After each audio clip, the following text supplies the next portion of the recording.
we were married 17 years, and the first 10 years, everything was just perfect. And then out of the blue, about after 10 years, I noticed that he just started doing, things out of his character. And, he didn't want to socialize as much. He started to accuse people around him of taking things. He was suspicious of you. Yeah, he was suspicious of me. Thinking you were in the FBI or something. Yeah, right. He was thinking that somebody was tapping our phone at home, listening. And at the time, I didn't know what it was because I didn't even know anything about schizophrenia back then.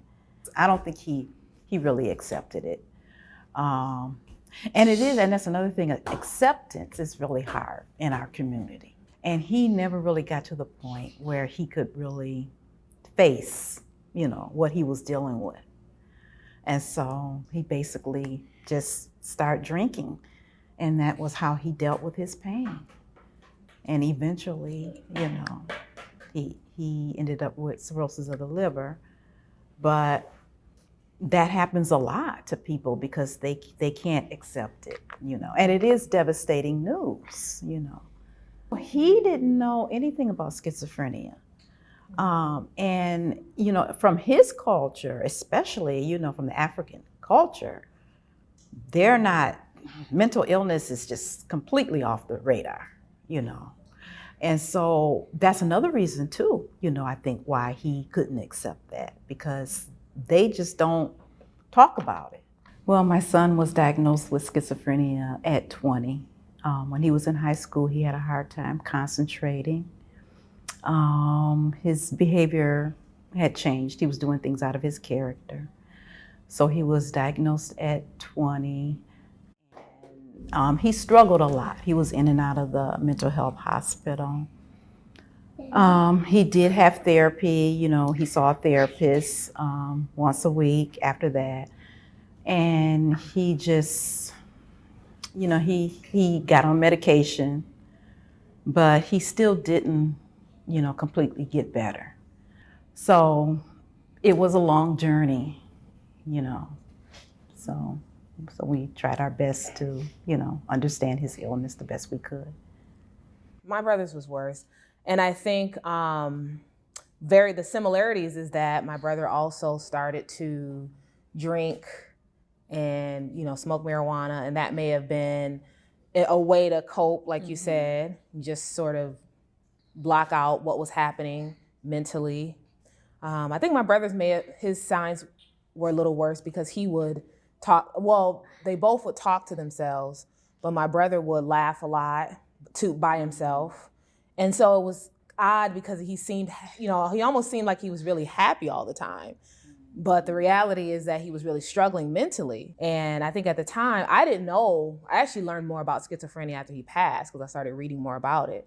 At the time, I didn't know enough about it. I didn't know he was struggling to the extent that he would take his life. I didn't know that he was, I never would have thought that in a million years.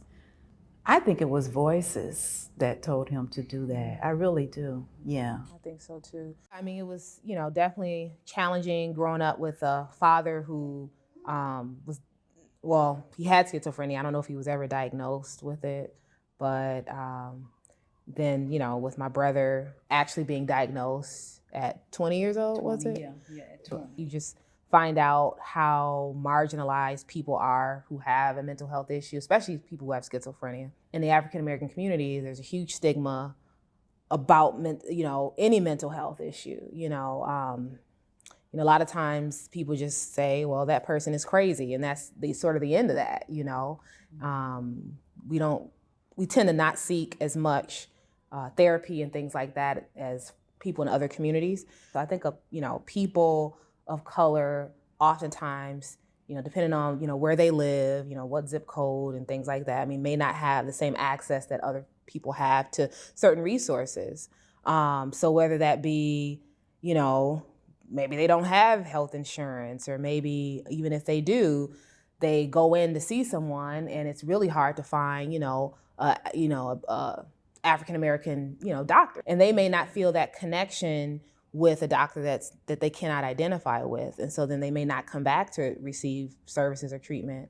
Many of us have Southern roots, and so we come from a certain, culture, which, is Methodist and heavily Baptist, and a lot of us have roots in the church. And I think a Black provider could sort of combine, this is, the spiritual aspect of it, and this is the medical aspect. And let's see how we can put these two things together and come up with a way that we can tackle, this issue of mental health.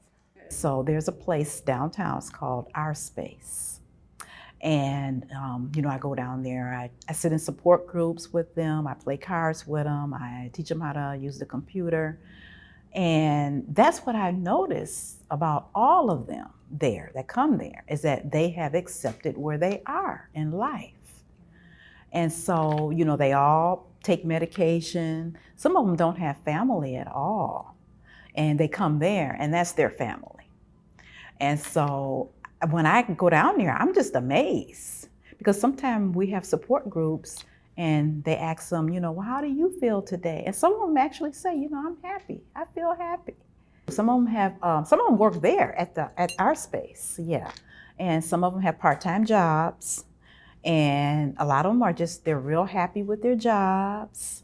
And it's really good just to see, someone that's come so far and be able to, accept it. And of course, like anything else, some of them have, tried to, commit suicide, but they have overcome that. And so it's just good to just sit down and talk to them and, and just have a conversation with them and just see, where they're going. And so my daughter and I here, we got together and we wrote a book to educate children about the disease of schizophrenia. And so, we're hoping that people will learn, from our book. And even though it's a children's book, it's good for teenagers, it's good for adults. There's two missions. The first mission is just the representation of African Americans and people of color in general in literature, just seeing ourselves through the stories and the eyes of, other people.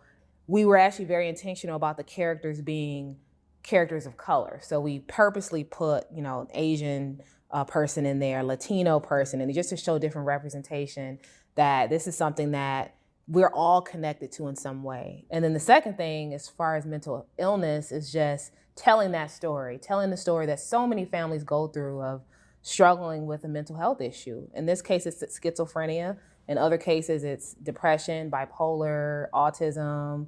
The list goes on. I wish when I was growing up there was a book like that I could read, because I didn't know what was going on with my dad. I didn't know exactly, I needed a picture of what schizophrenia really meant. There's a scene in the book where Adam is taking his medication.